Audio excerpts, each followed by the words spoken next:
Kekacauan kembali melanda internal tim Alpine dengan mundurnya Oliver Oaks dari jabatannya sebagai tim prinsipal.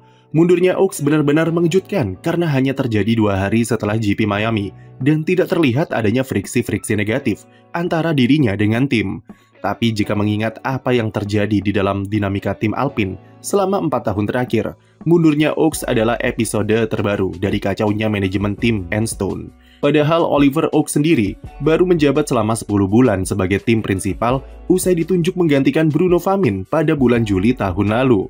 Posisinya untuk sementara akan digantikan oleh Flavio Briatore yang sekaligus merangkap sebagai penasehat eksekutif di dalam tim.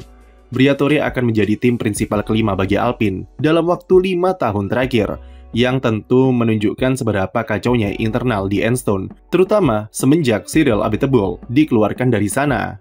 Tren gonta-ganti tim prinsipal dan bongkar pasang manajemen sepertinya sudah menjadi adat bagi Alpine setiap tahunnya, yang diakibatkan oleh tidak adanya arah yang jelas dari tim ini. Alpine seperti tak punya nahkoda yang bisa menentukan mau kemana tim ini diarahkan di masa depan. Dan sekalinya sudah ditentukan, tiba-tiba saja berubah di tengah jalan, karena adanya perbedaan pandangan di dalam ruang kemudi. Oliver Oaks mundur di tengah-tengah gosip pergantian pembalap, di mana Jack Doohan akan dicopot dan diganti oleh Franco Colapinto untuk GP Imola nanti yang hanya menunggu pengumuman saja. Gosip yang kemudian disusul oleh mundurnya tim prinsipal secara mendadak, tentu kekacauan ini tidak datang secara kebetulan bagi Alpine. Belum ada alasan yang jelas kenapa dia mengundurkan diri, karena di akhir GP Miami saja, Alpine mendadak tidak muncul dalam sesi media dan memilih bungkam soal rumor Jack Doohan. Tapi dari beberapa bulan terakhir di Alpine setidaknya bisa diperkirakan kalau ada 3 faktor penyebabnya. Pertama, Oliver Oaks tidak setuju dengan rencana Flavio Briatore menggantikan Jack Doohan dengan Franco Colapinto. Ketika Doohan ditekan dengan berbagai gosip soal masa depannya, Oliver Oaks selalu hadir untuk memberikan proteksi kepada pembalap rukinya itu.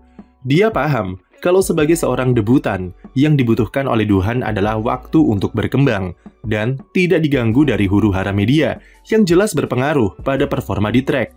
Doohan sendiri sebelumnya diproyeksikan akan diberi kesempatan sampai jeda musim panas untuk adaptasi.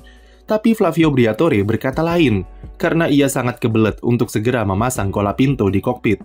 Perubahan rencana itu disinyalir jadi pemantik suar bagi Oliver Oaks untuk memutuskan mundur dari tim prinsipal, karena merasa tidak satu visi lagi dengan Briatore.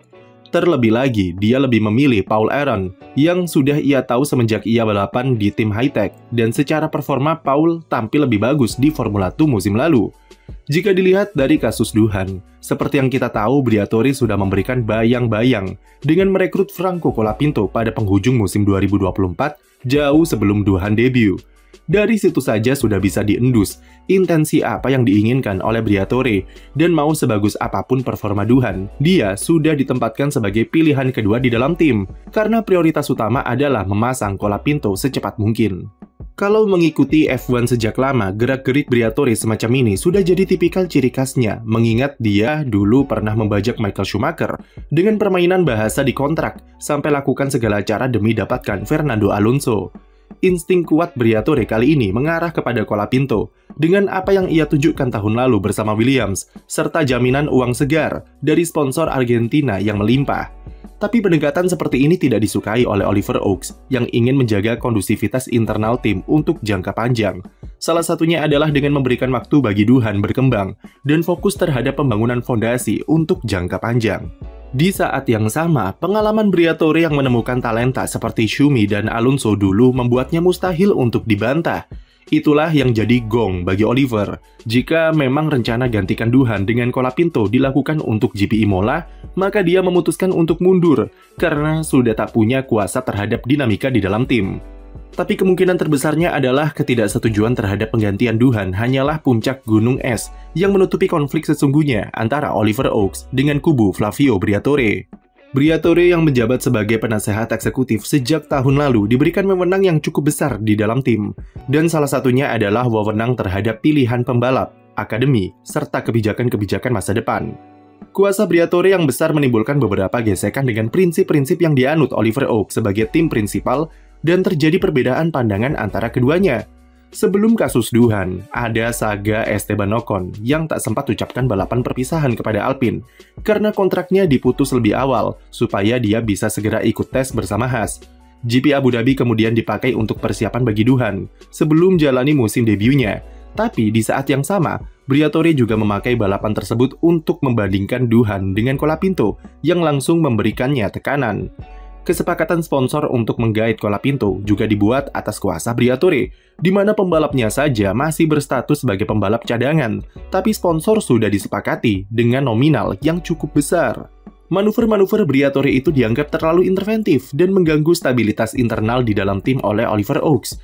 Kengototan Briatore untuk segera memasang Colapinto dan menempatkan tekanan yang besar kepada Duhan dinilai membuat usaha-usaha Alpine untuk menjadi tim yang lebih kondusif seakan-akan malah melangkah mundur. Padahal sejak awal penunjukan Oliver dan Briatore, salah satu tujuannya adalah membuat kondisi internal di dalam tim lebih stabil untuk komitmen jangka panjang, serta menghindari kontroversi seperti yang terjadi dalam 4 tahun terakhir. Tapi manuver Briatore tidak sejalan dengan misi tersebut, dan membuat Oliver Oaks sudah tidak betah lagi di sana. Apalagi dia jugalah yang harus menanggung apapun kebijakan kontroversi yang diambil Briatore di depan media, karena posisinya sebagai tim prinsipal adalah tameng terdepan bagi Alpine.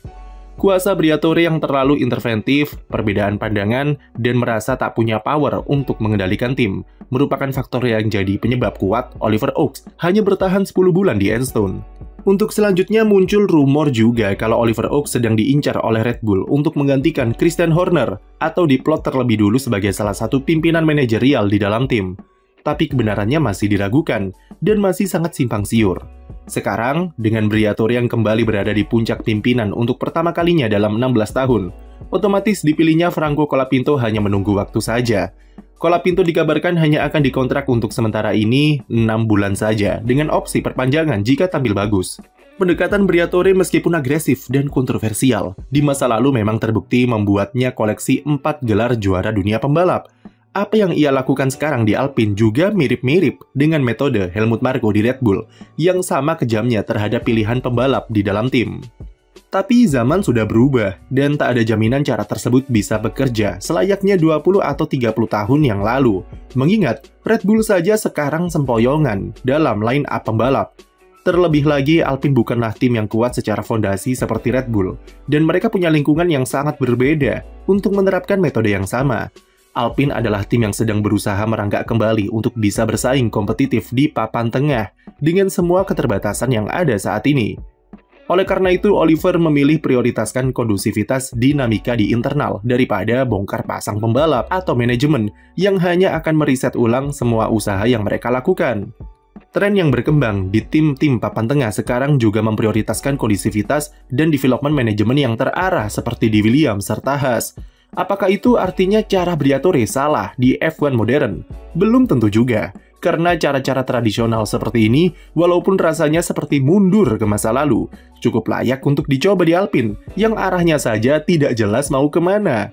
Setiap musim sejak 2022, Alpine selalu alami momen kemunduran, yang diakibatkan oleh internal yang tidak jelas.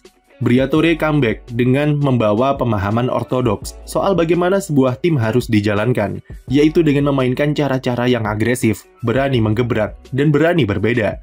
Hanya waktu saja yang bisa menjawab, apakah metode Briatore masih bisa ia terapkan di F1 modern? Kuncinya adalah kondusivitas dan kejelasan arah, karena semua akan percuma saja jika dari awal mindsetnya bukan jangka panjang. Dan cuma itulah cara untuk membangun fondasi tim yang kuat. Meski begitu, memang untuk sekarang Alpine lagi-lagi harus hadapi perpindahan nahkoda yang sekaligus mengubah jalur pelayaran mereka. Jalur yang bisa lebih pendek atau malah lebih jauh, atau malah memutar tidak jelas, dan makin lama untuk sampai ke tujuan. Sekian video dari kami, jangan lupa beri like dan subscribe untuk konten F1 lainnya.